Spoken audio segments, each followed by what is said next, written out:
Our guest speaker this morning is known to most of us for his 14-year tenure with ABC News, where he was the science correspondent who appeared often on Good Morning America, 2020, Nightline, and World News Tonight. Through the medium of television, Dr. Michael Gillen took us to such far-reaching places as Antarctica, where he reported on the ozone hole above the South Pole, to Australia, where he gave an account of efforts there to protect the Great Barrier Reef, and to Israel to trace the origins of the Dead Sea Scrolls. He also covered many man-made and natural disasters and even chased a few tornadoes, all the while taking his television audiences along for the ride. Since we are emphasizing science and the heart of discovery at Gordon College this year, it is certainly appropriate that we have a scientist come to graduation to address the class of 2006 and our guests. In just a month, Wood Hall, which normally would be right behind us if we were over on the quad, will be demolished and a beautiful new 80,000 square foot science facility will emerge, the Ken Olson Science Center. This will be a place to prepare men and women who seek to serve God and humanity through science. And Dr. Gillen comes today to underscore the importance of scientific understanding and education for Christians. Currently, Dr. Gillen is president of Spectacular Science Productions and host of Where Did It Come From?, a primetime series of the National History Channel that will debut this summer. Along with being a physicist, explorer, and author, Dr. Gillen is a devoted follower of Jesus Christ who was raised in a Christian family with his father and grandfather as Pentecostal pastors. In his latest book, Can a Smart Person Believe in God?, he shares insights into his lifelong attempt to reconcile his career as a scientist with his Christian commitments. Publishers Weekly described the book as a buoyant defense for believers. We are fortunate that he and his family call the Boston area home and that he can be with us today. Would you help me welcome Dr. Michael Gillen to our podium?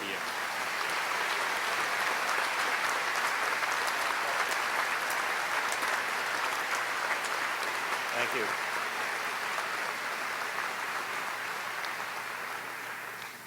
Thank you very much, Mr. President, distinguished members of the Board of Trustees, university officials, alumni, parents, godparents, surrogate parents, family, friends, and above all, the class of 2006. Good morning. Thank you for inviting me to participate in this absolutely joyous day, rain notwithstanding. Graduate, I have one question for you. Now that you have worked long and hard to earn your degree from Gordon College, what do you plan to do with your life beyond partying tonight? Years ago, on the day that I graduated from UCLA, it was a little sunnier and warmer, but I sat in my seat in a cap and gown just like you are now, filled with a sense of intellectual purpose. You see, ever since I was 7 years old in the second grade, I knew I wanted to be a physicist, and no one and nothing was going to stop me. When I graduated from UCLA, my mother implored me to attend a graduate school near to where we lived, near Los Angeles. When I announced I was going to Cornell, which in my opinion had the very best high-energy physics program in the country, she was heartbroken. Worse than that, within days of when I arrived in Ithaca, New York, Dad called me to deliver some awful news. My mother had breast cancer.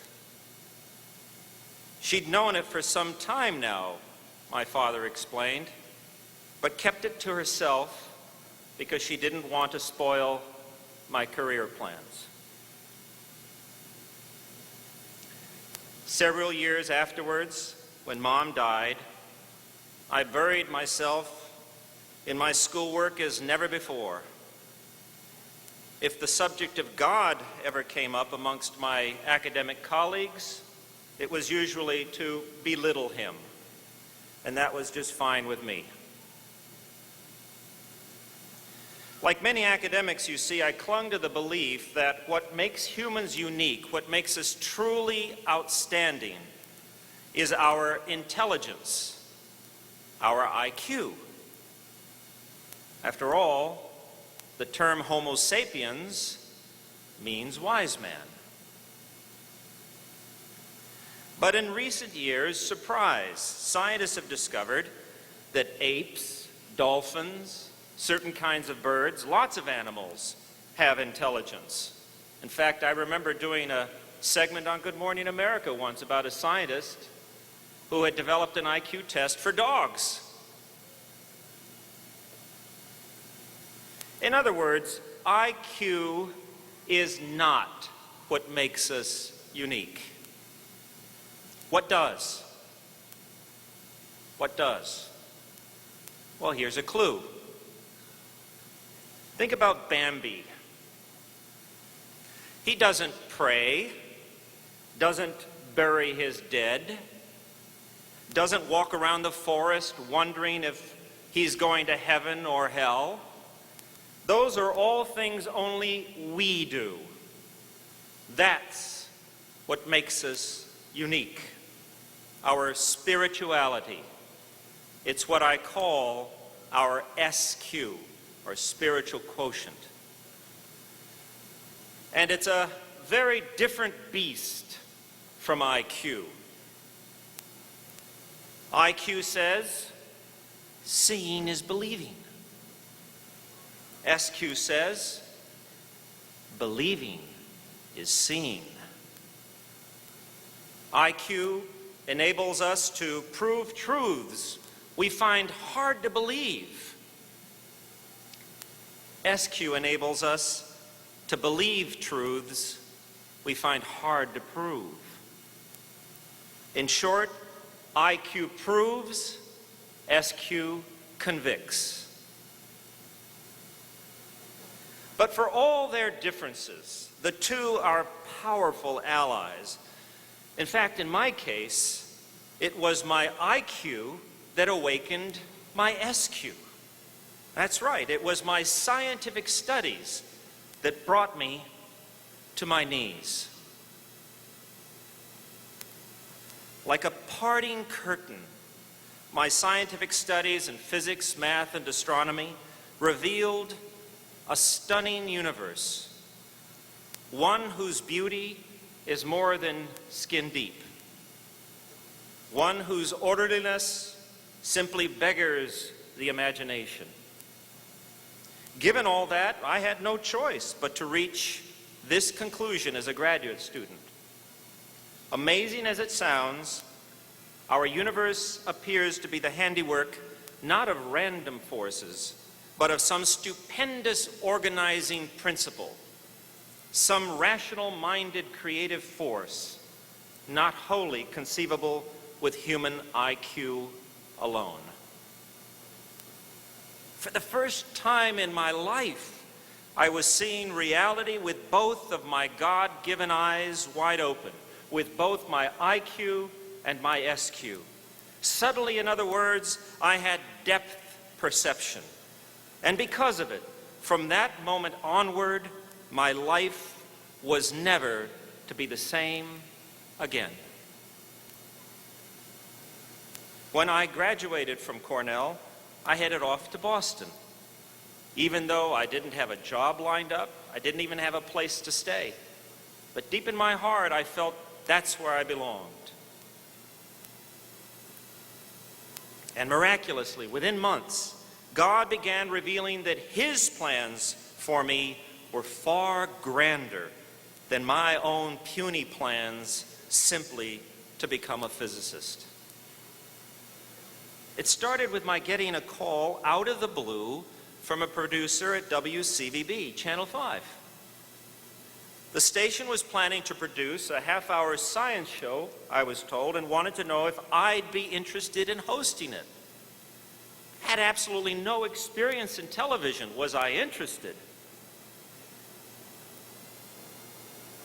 During the next 3 years, one miraculous turn of events after another led to my being on national TV doing science reports for Good Morning America. In the wake of that blessed windfall, I felt a growing desire to get serious about my relationship with God. To start with, I decided to keep the Sabbath. A decision that instantly conflicted with my duties at Good Morning America. In order to build up my fan base, you see, the show employed a common strategy called appointment viewing, according to which I always appeared on Monday mornings.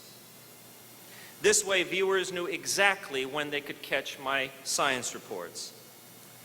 But in order for me to be in place for those broadcasts on Monday morning, I had to travel on Sundays, either to ABC's studio in Manhattan or to whatever location the news story of the day demanded. When my contract with ABC came up for renewal, I told my agent I no longer was willing to do Monday morning live reports, and I explained why. And Richard's reaction was predictable. He respected my religious beliefs, but told me in no uncertain terms I was committing career suicide. ABC had invested lots of money and resources to accustom millions of viewers to watch my science reports on Mondays. And I wanted to jeopardize all of that. I wanted to derail a budding, lucrative career as a network correspondent for what? A religious Sabbath? I'll never forget the day Richard called me to deliver the network's verdict. It was close to dinner time, and I was prepared for the worst. But the worst didn't happen. The network agreed to your terms, Richard enthused incredulously. They agreed to switch your appointment viewing date to Tuesday. Even now, it still amazes me. In the years that followed, I became the highest paid specialty network correspondent in the country, and perhaps even the world. Life was good, very good. And yet, I couldn't believe that the Lord had taken me out of the barrios of East Los Angeles, where I was born, just so I could have a cushy life, a life of fame and fortune. It all seemed so hollow and selfish and disappointing. For that reason, eventually I left ABC to run my own production company, Spectacular Science Productions. But what exactly was I supposed to do now? 3 months later, I got my answer. And in typical fashion, it came out of the blue. I'll never forget it. For weeks, I hadn't slept very well because of all the uncertainty in my life. I'd go to bed at night, but I'd just lay there tossing and turning. One evening, I was so exhausted, I actually plopped into bed fully clothed. And that's when it happened. As my body hit the mattress, I had the distinct feeling of falling into the open arms of the Lord. I'll never forget it. There's no other way to describe it. His arms encircled me like so. That night, for the first time in months, I slept like a baby. When I awoke in the morning, I felt totally refreshed. as if the weight of the world had been lifted off my shoulders. Instantly, I realized Jesus had answered my question. What did he want me to do with my life? Just one little thing. Surrender it entirely to him. The whole enchilada. And that's what I'd done the night before, falling into Jesus' arms. The first thing I noticed was a supernatural change in me personally. You can ask my wife. She's my witness. Have you ever seen the Dog Whisperer? It's a popular show on the National Geographic Channel. If you haven't, you should catch it. It's very funny, but also very instructive. Time and again, the host of the show, a guy by the name of Cesar Millan, is faced with dogs behaving badly. They're domineering, hyperactive, aggressively territorial, actually just like a lot of the people I work with in Hollywood these days. What's interesting is that Cesar invariably rehabilitates these frantic canines by doing just one thing: putting them in their place. It's like a miracle.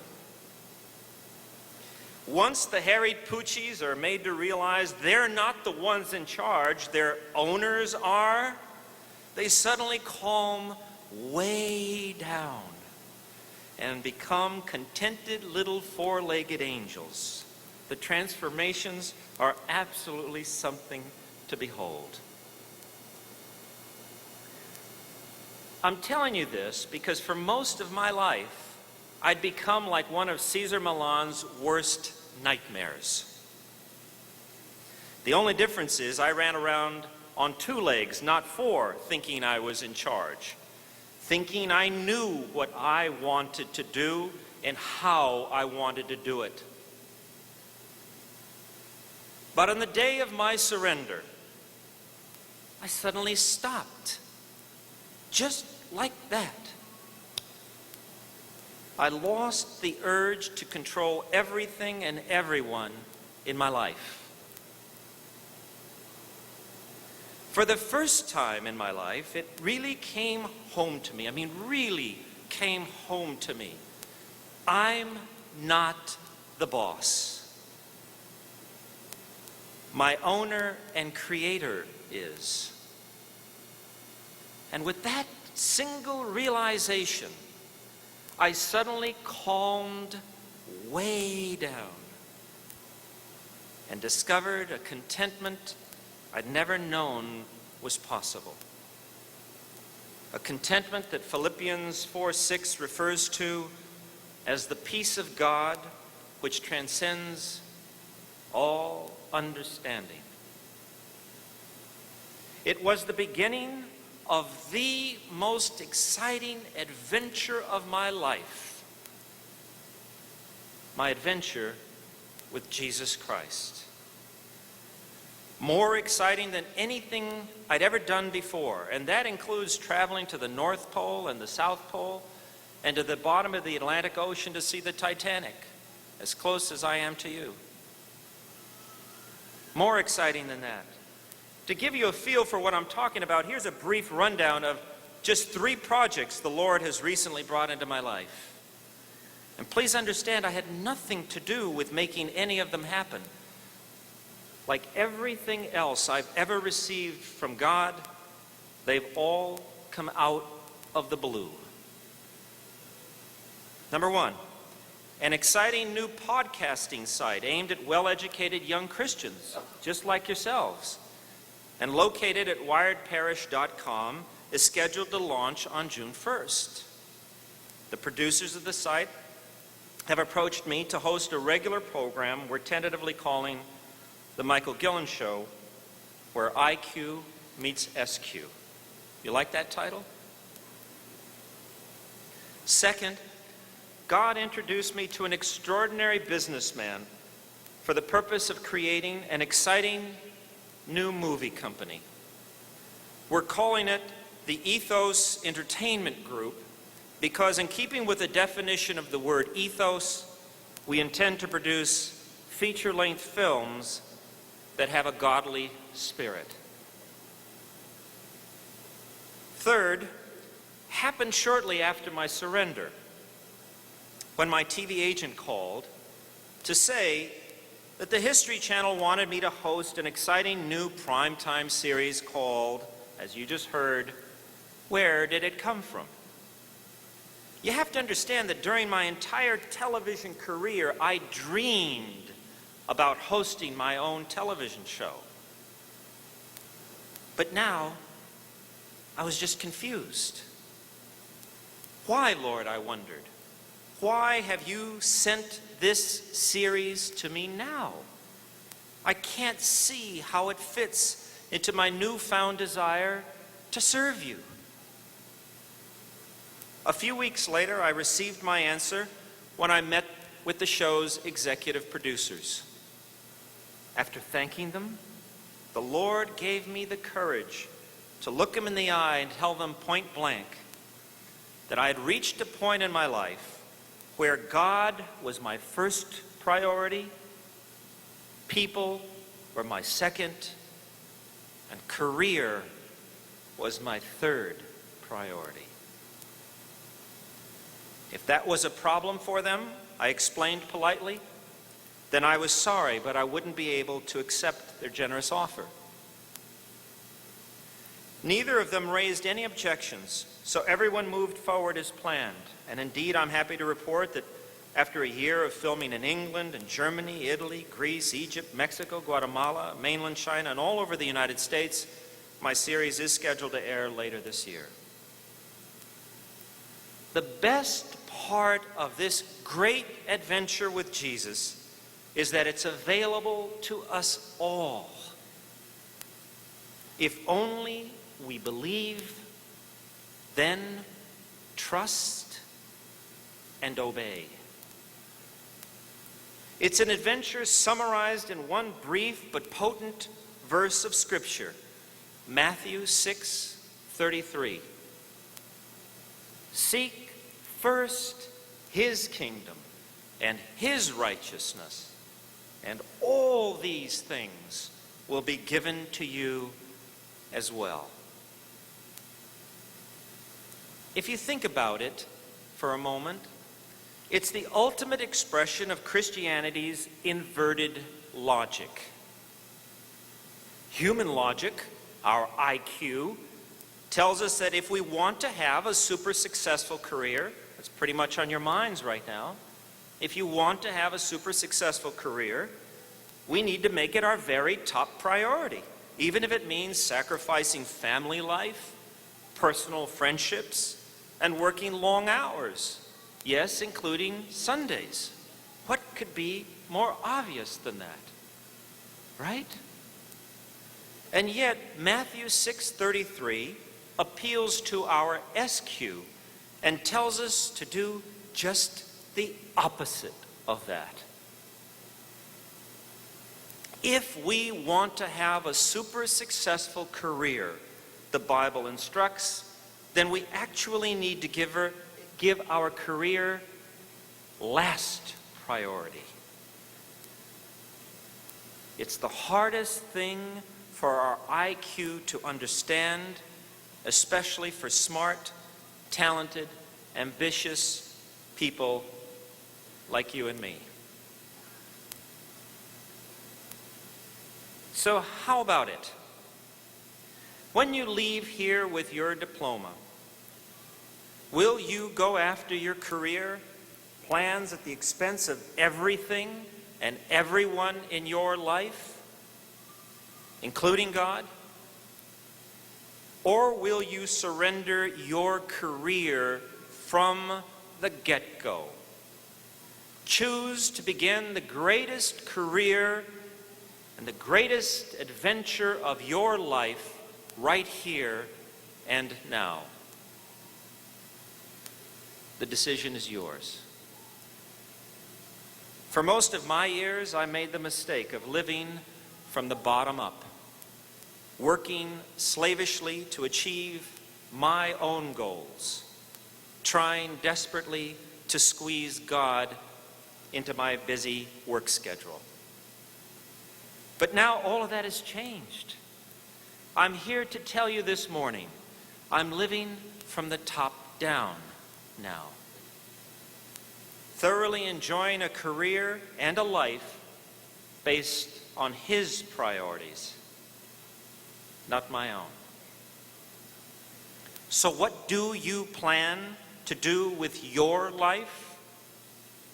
On this very special day, I believe the more important question you need to ask is, Lord, what do you plan to do with my life? Thank you, congratulations, and Godspeed.